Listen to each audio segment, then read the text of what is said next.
পশ্চিমবঙ্গ সরকার এখানে 6টা ব্যারিকেড লাগিয়েছে বিজেপির 8টা এমএলএ কে আটকানোর জন্য।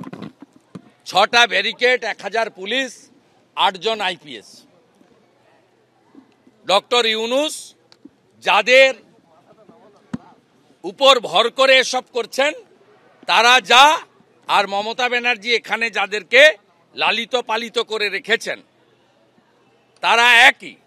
আজকে বিধানসভায় সংবিধান দিবসের দ্বিতীয় দিনে সিদ্দিকুল্লাহ চৌধুরীর বক্তব্য যদি কেউ শুনে থাকেন তাহলে বুঝতে পারবেন যে মমতা বন্দ্যোপাধ্যায় কোন শক্তিকে নিয়ে তিনি পশ্চিমবঙ্গ চালাচ্ছেন।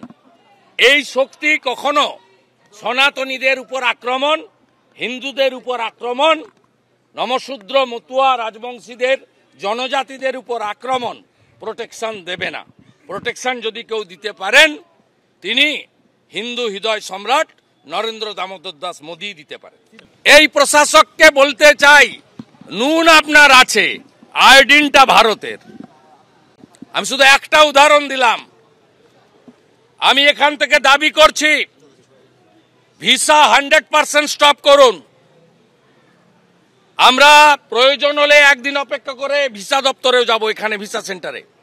স্টপ, ভিসা দেওয়া বন্ধ করুন completely. Export import permit issue করা বন্ধ করুন।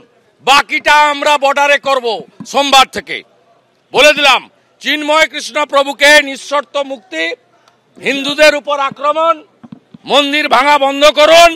আর এই ধরনের এই নাবালকদের যাদের আপনারা ওখানে তত্ত্বাবধায়ক সরকারে বসিয়েছেন, এই নাবালক যারা মন্ত্রীর পদমর্যাদায়, তাদের এই ধরনের ভারত বিরোধী কথা বলা বন্ধ করুন। আর চিকিৎসা নেওয়ার জন্য করাচি আর লাহোরে যান, এখানে আসবেন না, পরিষ্কার বলে দিতে চাই আমরা।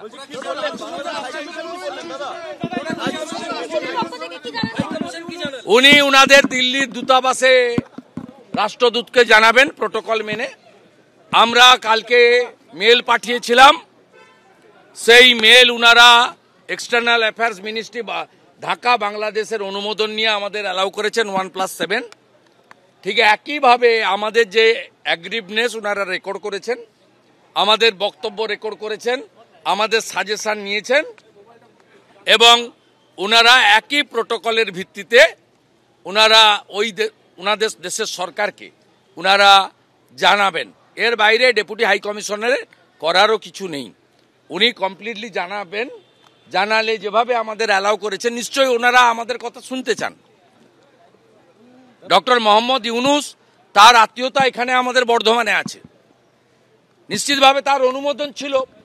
তারা এপারের বাঙালি হিন্দুরা, সনাতনীরা কি বলতে চায় সেটা শুনতে চেয়েছেন, আমরা শুনিয়েছি।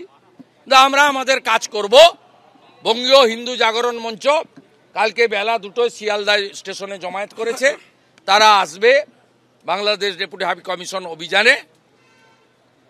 আমরা এটা রাজনৈতিক কর্মসূচি নয়, সবাই সনাতনীকে বলবো আপনাদের এই কর্মসূচিতে যোগদান করার জন্য।